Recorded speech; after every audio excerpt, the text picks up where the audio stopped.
लखीमपुर खीरी जिले के ईसानगर थाना क्षेत्र के बेलतुआ में भाजपा के पूर्व विधायक बाला प्रसाद अवस्थी के फार्म हाउस पर अज्ञात चोरों द्वारा लाखों की नकदी और बेशकीमती जेवर पर चोरों ने हाथ साफ किया और फरार हो गए।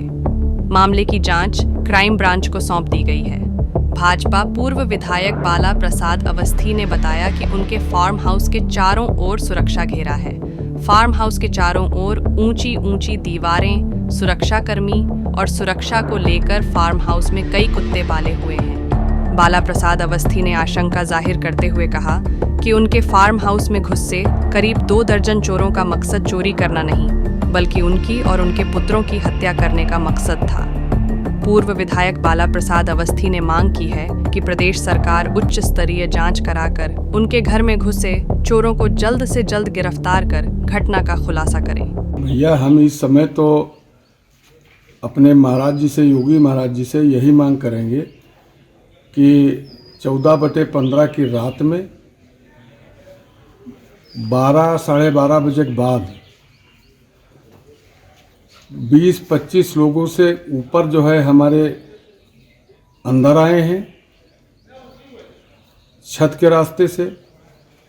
यहाँ पूरी तरीके से हम 3 तरफ से जो है मतलब 3 दीवारों की बाउंड्री है, ये निकल करके आए हैं। ये जो 20-25 लोग घर में आए हैं, शेष अन्य जो बाहर रहे होंगे तो अलग विषय है, लेकिन उनकी मंशा चोरी की नहीं थी, न चोरी ये है। कसदन यदि जो है पल्ले बंद न होते, उस समय हम 2 ही लोग घर पर लेते थे। लड़का हमारा बड़ा राजीव अवस्थी और उनकी माँ और हम। माँ अपने कमरे में, बगल कमरे में थी। 2 लोग हम एक ही कमरे में लेटे थे, एक ही बेड पर लेटे थे।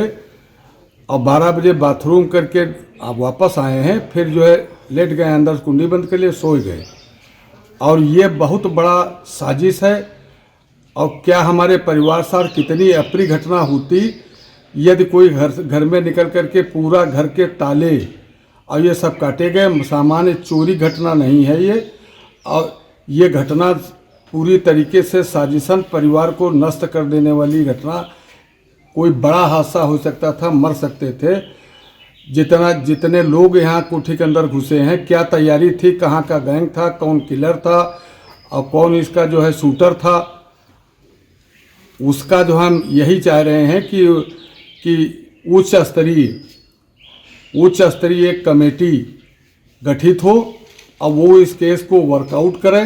पुलिस का रवैया अभी तक क्या लग रहा है आपको? पुलिस का रवैया, एसपी साहब ने तो आश्वासन दिया था, लेकिन थाने वाने से जो है कोई फ़ोन नहीं आया। हमने आज फ़ोन किया था, हमने कहा चोरी के पर न इसको ढकेलिए।